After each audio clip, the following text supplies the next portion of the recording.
Bab 629. Dicekik, pasukan penjaga Goryeo semakin panik, menghadapi serangan Jepang yang menyerbu seperti gelombang pasang. Mereka terus-menerus terdesak mundur, bahkan saat baru berhadapan, langsung mengalami kekalahan total. Para prajurit Goryeo berlarian menyelamatkan diri, tercerai-berai ke segala arah. Melihat situasi ini, Jepang sama sekali tidak curiga, karena kejadian serupa pernah terjadi ketika mereka merebut beberapa kota sebelumnya. Di benak setiap prajurit Jepang hanya ada satu tujuan, membunuh semua pria Goryeo, merampas harta, dan menawan para wanita. Dengan senyuman kejam dan wajah penuh kebengisan, mereka mengayunkan pedang katana, menyerbu tanpa ampun. Dari tempat tinggi, Panglima Goryeo menyaksikan pertempuran sengit itu tanpa ekspresi, seolah-olah prajurit yang gugur di medan perang itu bukanlah anak buahnya. Ketika seluruh pasukan Jepang telah masuk ke dalam kota, Panglima Goryeo memberikan perintah dengan suara lantang, "Tabuh genderang perang. Jangan biarkan satu pun musuh lolos." Begitu perintah itu terdengar, suara genderang perang langsung menggema, memecah keheningan malam.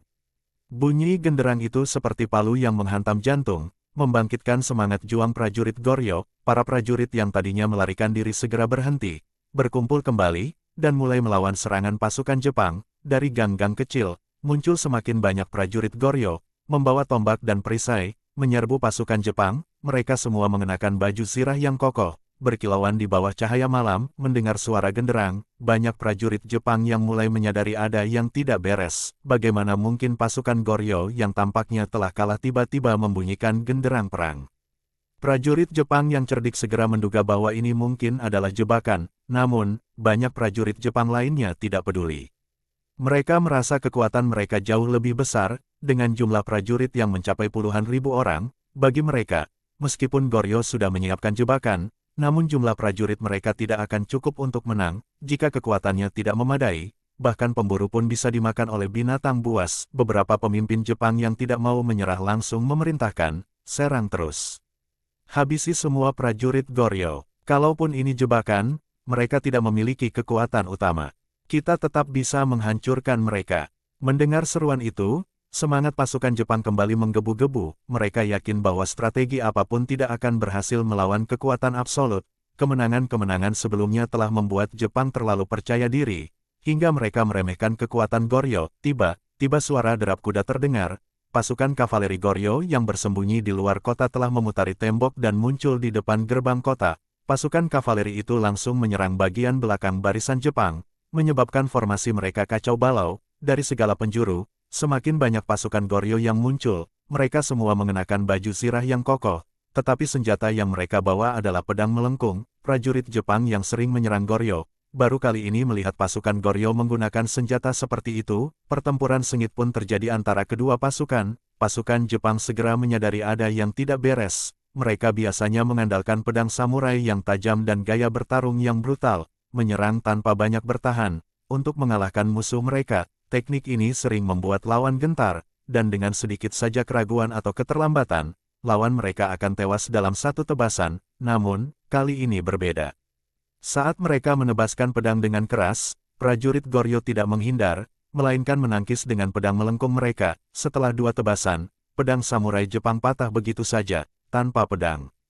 Prajurit Goryeo memanfaatkan kesempatan untuk melancarkan serangan balik, menebas prajurit Jepang hingga tewas. Bahkan ketika tebasan pedang Jepang mengenai tubuh prajurit Goryeo, baju zirah mereka cukup kuat untuk menahan serangan itu tanpa cedera berarti. Sebaliknya, serangan balasan prajurit Goryeo sangat mematikan. Jepang segera menyadari bahwa mereka bukan lagi tandingan Goryeo. Jumlah prajurit Goryeo yang muncul terus bertambah, membuat pasukan Jepang yang tadinya menyerang kini terpaksa bertahan. Apa yang terjadi ini? Dari mana datangnya begitu banyak prajurit Goryeo? Dan kenapa mereka semua mengenakan baju zirah yang begitu kokoh? Seru pemimpin Jepang, mulai merasa ada yang tidak beres. Perkembangan situasi benar-benar di luar perkiraannya. Dia tidak dapat memahami dari mana munculnya pasukan Goryeo yang begitu banyak ini. Baik baju zirah maupun senjata yang mereka gunakan tampak asing dan tidak seperti yang biasa digunakan oleh Goryeo. Derajat-derajat, apakah mungkin Goryeo telah mendatangkan bala bantuan? Pikir pemimpin Jepang dengan perasaan dingin yang menjalar di hatinya. Senjata yang digunakan, terutama pedang melengkung, sangat mirip dengan senjata yang biasa digunakan oleh pasukan dari padang rumput, khususnya bangsa Turkistan. Jika benar Goryeo mendapatkan bantuan dari bangsa Turkistan, maka pasukan Jepang sama sekali tidak akan mampu melawan, terlepas dari apakah itu benar atau tidak. Pemimpin Jepang sudah kehilangan niat untuk melanjutkan pertempuran, pasukan Goryeo terus bertambah, dan pasukan Jepang kini hampir tidak memiliki keunggulan jumlah lagi, dari segala arah. Semakin banyak pasukan Goryeo yang berkumpul, pemimpin Jepang tidak dapat membayangkan sebenarnya berapa banyak musuh yang bersembunyi di dalam kota ini. Terlebih lagi, sifat dasar mereka memang seperti itu. Jika bertemu lawan yang lemah, mereka akan membunuh semuanya. Namun, jika bertemu lawan yang kuat, mereka akan melarikan diri sejauh mungkin, tanpa pernah berpikir untuk melawan. Mundur, cepat mundur. Ini adalah jebakan Goryeo. Mereka sudah mendatangkan bala bantuan. Semua orang segera menuju gerbang kota. Hancurkan segalanya dan buka jalan untuk melarikan diri. Pemimpin Jepang berteriak dengan suara serak, memerintahkan pasukannya. Pasukan yang bersamanya adalah harapan terakhirnya. Jika mereka semua musnah, maka dia akan benar-benar tamat. Ketakutan mulai merayapi hatinya, dia tahu betul betapa ganasnya kavaleri Turkistan. Semua negara di sekitarnya sangat takut kepada mereka. Bahkan Daxia yang kuat seringkali dipukul mundur oleh Turkistan, apalagi Jepang yang kecil, tentu tidak mungkin bisa melawan mereka, bahkan jika bala bantuan itu bukan dari Turkistan tetapi dari Khitan atau Jin, pasukan Jepang tetap tidak akan berani menghadapi mereka secara langsung. Sekarang yang terpenting adalah melarikan diri dan menyampaikan berita ini kepada Daxia agar mereka yang menghadapi ancaman ini, semua ambisi besar seperti mengalahkan Goryeo, mendirikan negara di sini, atau menaklukkan Daxia, kini sudah hilang entah kemana. Satu-satunya yang penting adalah bisa melarikan diri dengan nyawa yang masih utuh. Mendengar perintah dari pemimpinnya, para prajurit Jepang yang mengalami kekalahan langsung meninggalkan lawan mereka dan berlari menuju gerbang kota. Namun, di depan gerbang, sudah semakin banyak kavaleri Goryeo yang datang menyerbu. Di belakang pasukan kavaleri, pasukan Goryeo dengan baju zirah lengkap juga ikut maju, langsung menyerbu dan membantai para prajurit Jepang. Semakin banyak pasukan Jepang yang terjebak di satu tempat, menjadikan situasi itu berubah menjadi pembantaian sepihak. Menghadapi musuh yang begitu kuat, prajurit Jepang benar-benar ketakutan dan kehilangan arah. Mereka bahkan tidak punya kesempatan untuk melawan balik. Suara jeritan, pekikan, dan teriakan bercampur menjadi satu. Seluruh kota berubah menjadi neraka seperti medan pembantaian. Para prajurit Goryeo juga melampiaskan amarah mereka. Dengan sekuat tenaga, mereka mengayunkan pedangnya dan menebas para prajurit Jepang tanpa ampun. Kemarahan yang selama ini terpendam, karena banyaknya orang Goryeo yang terbunuh, kini dilepaskan sepenuhnya. Mereka ingin membalas dendam. Semua prajurit Goryeo telah kehilangan kendali. Mereka membantai tanpa memperdulikan permohonan ampun dari prajurit Jepang. Terlebih lagi, sejak awal pemimpin mereka telah memerintahkan, jangan biarkan satu pun orang Jepang yang hidup. Bab 630. Musnah. Saat ini, pemimpin perompak Jepang menyesali semuanya hingga ususnya terasa menciut. Ia benar tidak bisa memahami bagaimana Goryeo bisa mendatangkan begitu banyak bala bantuan. Hal ini terutama karena mereka sebelumnya sudah terlalu sombong dan sama sekali tidak menganggap Goryeo sebagai ancaman. Mereka bahkan tidak mengirim mata untuk menyelidiki situasi Goryeo dan langsung datang menyerbu tanpa pikir panjang. Lebih parahnya lagi, mereka sekarang terjebak di dalam kota. Setelah dikalahkan, bahkan untuk melarikan diri pun menjadi mustahil. Ketika semangat juang perompak Jepang hilang, mereka berubah menjadi seperti domba yang siap disembelih. Orang-orang mereka saling berdesakan dan menginjak satu sama lain, mati-matian mencoba berlindung di tengah-tengah. Namun, semakin mereka seperti itu, semakin sulit bagi mereka untuk melawan. Pemimpin perompak Jepang merasakan sekitarnya semakin penuh sesak. Amarahnya langsung memuncak, ia mencabut pedangnya dan dalam sekejap membunuh belasan orang. Hanya dengan cara itu ia bisa mencegah anak buahnya terus berdesakan ke arahnya. Siapapun yang berani mundur lagi, aku akan membunuhnya. Serang mati-matian keluar dari sini. Hanya dengan menerobos keluar, kita bisa bertahan hidup. Pemimpin perompak Jepang berteriak dengan mata memerah. Baru saja selesai berbicara, ia tiba-tiba mendengar suara anak panah melesat di udara. Komandan Goryeo sudah lama melihat posisinya dan memerintahkan para pemanah untuk menembakkan panah ke arahnya. Pemimpin perompak Jepang langsung ketakutan hingga jiwanya serasa keluar dari tubuhnya. Ia segera menunduk dan berlindung di balik tubuh anak buahnya. Perompak Jepang yang tidak sempat bereaksi langsung terbunuh oleh hujan panah, membuat banyak dari mereka roboh seketika. Serang habis-habisan, jangan biarkan seorang pun lolos. Tutup gerbang kota segera. Komandan Goryo memimpin pasukannya menyerang sambil memberikan perintah untuk menutup gerbang kota, sepenuhnya memutuskan harapan para perompak Jepang untuk melarikan diri. Selanjutnya, yang terjadi adalah pembantaian sepihak.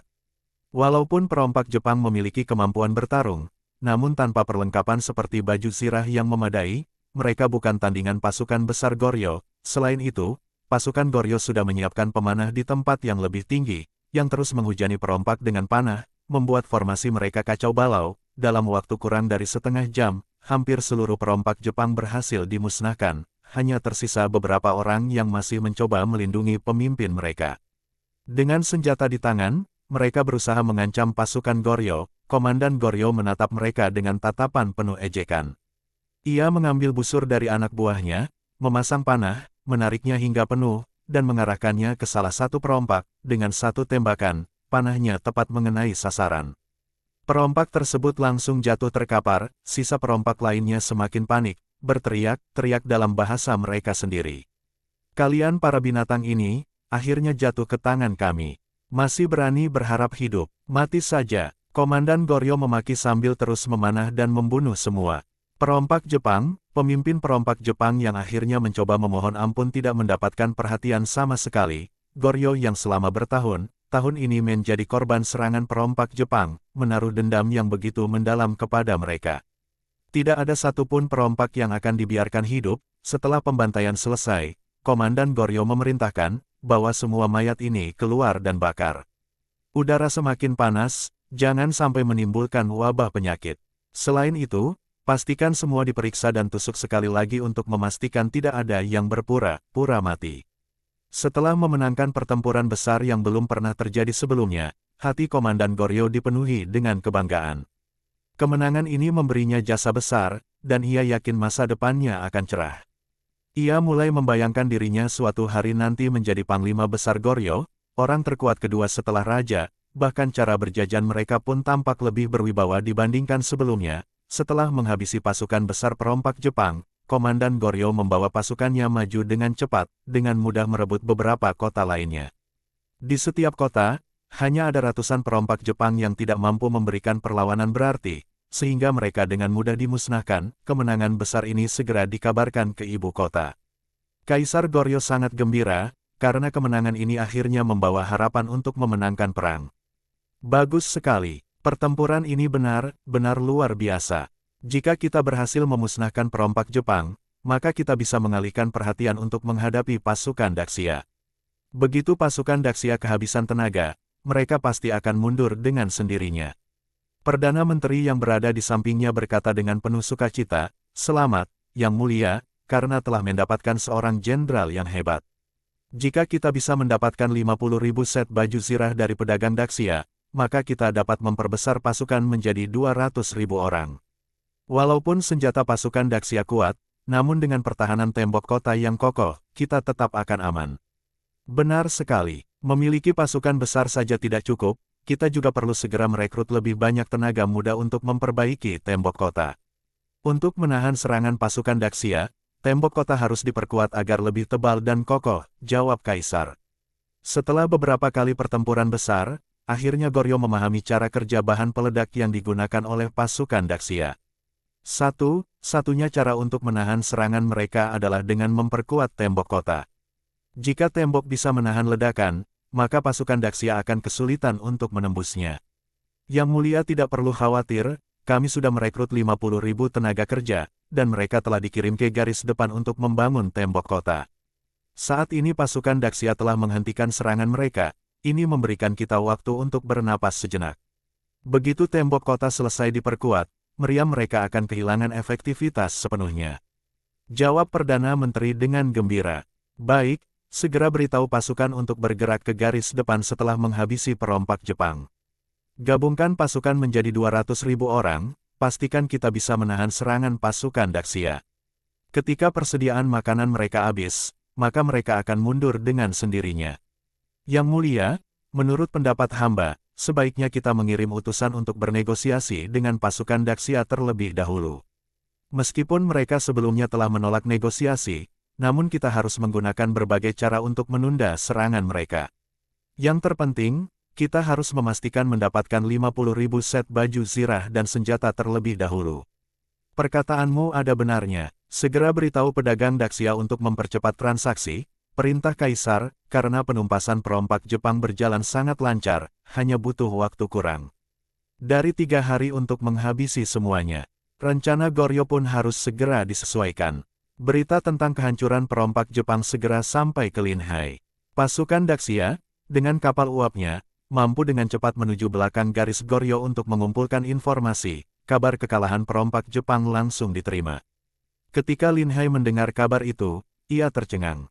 Tidak mungkin, perompak Jepang juga memiliki 5 hingga 60.000 pasukan, bagaimana mungkin mereka begitu mudah dimusnahkan semuanya?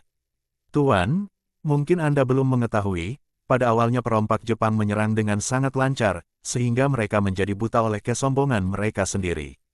Mereka bahkan tidak mengirim mata untuk mengumpulkan informasi. Sebaliknya, mereka menyerang kota-kota Goryo secara terang-terangan, hingga akhirnya terjebak oleh pasukan besar Goryo di dalam kota dan dimusnahkan sepenuhnya. Begitu rupanya, kalau begitu tidak mengherankan. Perompak Jepang memang tidak punya strategi bertempur. Begitu melihat peluang, mereka langsung menyerbu tanpa berpikir panjang. Terperangkap dalam jebakan yang dipasang Goryo, itu sangat masuk akal, kata Linhai sambil merenung. Goryo telah memperoleh baju zirah dan senjata yang kuat. Kesenjangan kekuatan antara kedua belah pihak sudah sangat besar. Bahkan dalam pertempuran terbuka, perompak Jepang bukan tandingan pasukan Goryo, apalagi jika mereka jatuh ke dalam perangkap yang telah direncanakan dengan matang.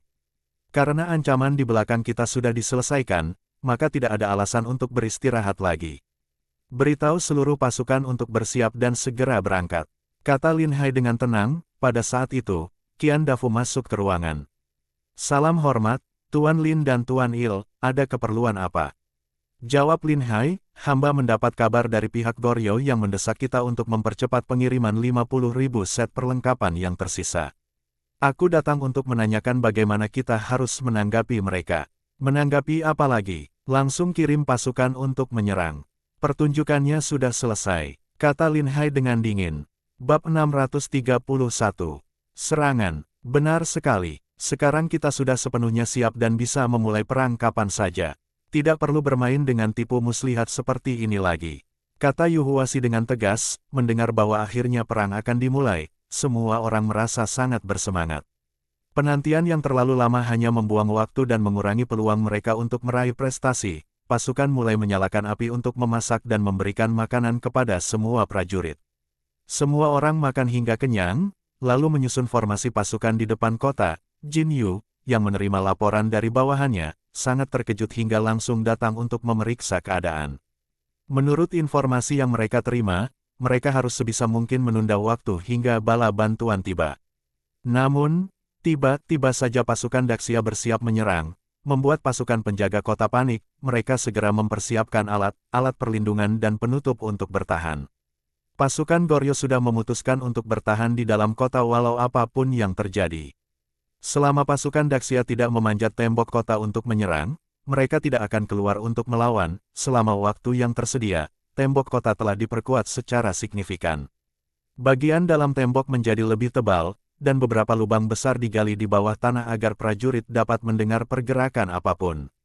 Ini adalah cara untuk mencegah Daxia menggali terowongan dan menanam bahan peledak. Selama ini, ketenangan pasukan Daxia membuat pasukan penjaga kota bernapas lega.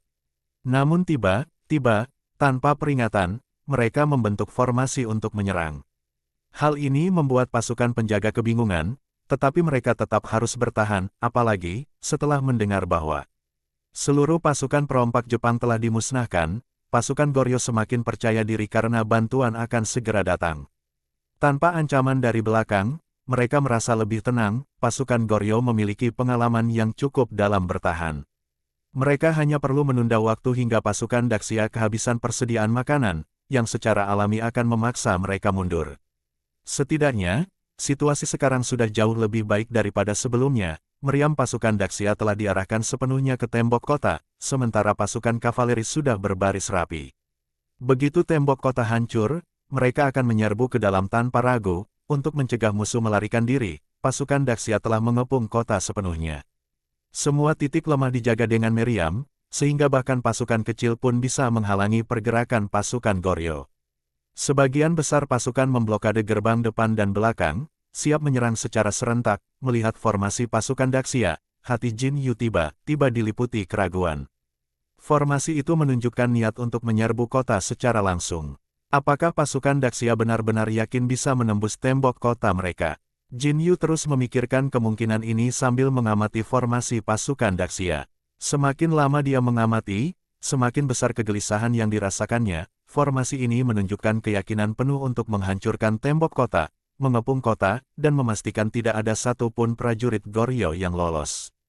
Dengar baik-baik, kita harus bertahan mati-matian. Jika ada bagian tembok yang hancur karena ledakan, kalian harus segera menghalau mereka. Para tukang harus memperbaiki tembok secepat mungkin. Jika pasukan Daxia berhasil masuk, kita semua pasti mati. Perintah Jin Yu dengan suara lantang. Perintah tersebut membuat para prajurit menjadi tegang. Mereka belum pernah melihat panglima mereka ketakutan seperti ini terhadap musuh. Seorang perwira bertanya dengan ragu, "Tuan Panglima, kenapa berkata demikian?"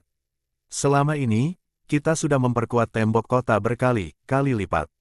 Bahkan jika bahan peledak pasukan Daxia sangat kuat, belum tentu tembok kita akan hancur, bukan? Aku tidak bisa memastikan hal itu. Tapi lebih baik berjaga-jaga. Selama kita bisa menahan pasukan Daxia, maka kita pasti akan menang. Jika ada yang takut dan melarikan diri, aku sendiri yang akan memenggal kepalanya." "Hamba mengerti, meski harus mati, kami tidak akan membiarkan pasukan Daxia masuk." Jin Yu mengangguk pelan. Dia tetap berada di atas tembok, terus mengamati situasi pasukan Daxia. Dia mencoba membaca strategi musuh, berharap dapat menentukan arah serangan utama pasukan Daxia agar bisa memusatkan kekuatan pertahanan di sana. Dia melihat 50 meriam besar pasukan Daxia yang tersusun rapi dan diarahkan ke tembok kota. Senjata ini membuat pasukan Goryeo ketakutan. Dalam pertempuran sebelumnya, mereka sudah menyaksikan kekuatan meriam tersebut. Sekali terkena ledakan, meskipun tidak mati, korban pasti mengalami cedera serius. Peluru meriam yang meluncur membawa kekuatan besar, mampu menghancurkan tembok yang kurang kokoh. Tubuh manusia jelas tidak akan sanggup menahannya. Selama beberapa hari terakhir, pasukan Goryeo sibuk memperkuat pertahanan.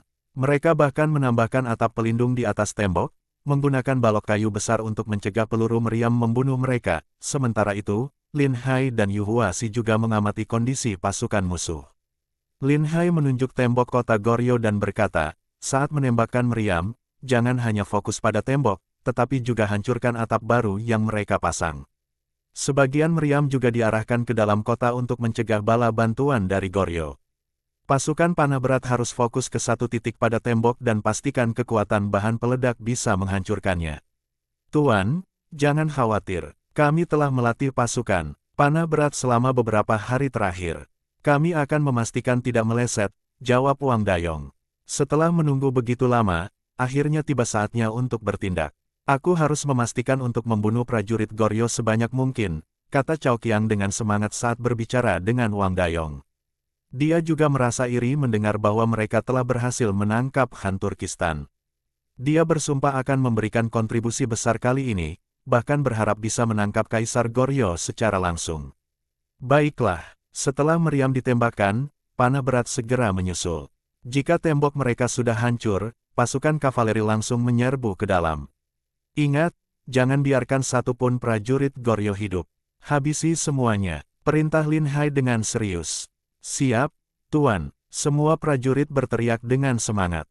Liu Ergou dengan sukarela maju untuk memimpin pasukan artileri. Puluhan meriam besar ditembakkan secara serentak menciptakan pemandangan yang sangat mengguncang. Di bawah komando Liu Ergou, pasukan artileri menyalakan sumbu meriam. 50 meriam meledak bersamaan, meluncurkan peluru ke arah kota. Setelah tembakan pertama, para prajurit artileri dengan cekatan maju untuk memuat kembali bubuk mesiu dan peluru ke dalam meriam. Komando kedua diberikan, dan rentetan meriam kembali mengguncang. Serangan pasukan Daxia benar-benar tanpa henti. Pasukan Goryeo, yang berada di atas tembok, segera bersembunyi di bawah atap pelindung yang mereka bangun. Ini adalah pertama kalinya mereka menghadapi serangan peluru meriam yang begitu banyak. Beruntung, pasukan Daxia melancarkan serangan ini di siang hari. Jika serangan dilakukan pada malam hari, di mana lintasan peluru tidak terlihat, mereka mungkin tidak punya kesempatan untuk menghindar. Peluru meriam menghantam tembok kota dan menghantam atap pelindung di atasnya. Terdengar suara kayu yang patah. Para prajurit Goryeo pucat pasi. Mereka tidak menyangka bahwa daya ledak peluru meriam begitu dahsyat. Balok kayu yang seukuran mangkuk besar pun terbelah oleh hantaman peluru. Jika tembakan seperti ini terus berlanjut, kemungkinan besar atap pelindung mereka akan runtuh. Sementara itu, peluru meriam juga diarahkan ke dalam kota, membuat situasi semakin kacau. Para prajurit yang berada di dalam kota menjadi korban paling malang. Mereka sama sekali tidak menyangka bahwa serangan kali ini akan difokuskan ke dalam kota. Beberapa dari mereka terkena peluru dan menjerit kesakitan dengan suara yang memilukan. Barisan yang telah tertata rapi langsung porak-poranda. Para prajurit panik dan berlarian untuk menyelamatkan diri, berusaha menjauh dari jangkauan serangan meriam. Diam di tempat berarti kematian, sehingga mereka lebih memilih mencari perlindungan di luar jangkauan peluru meriam itu.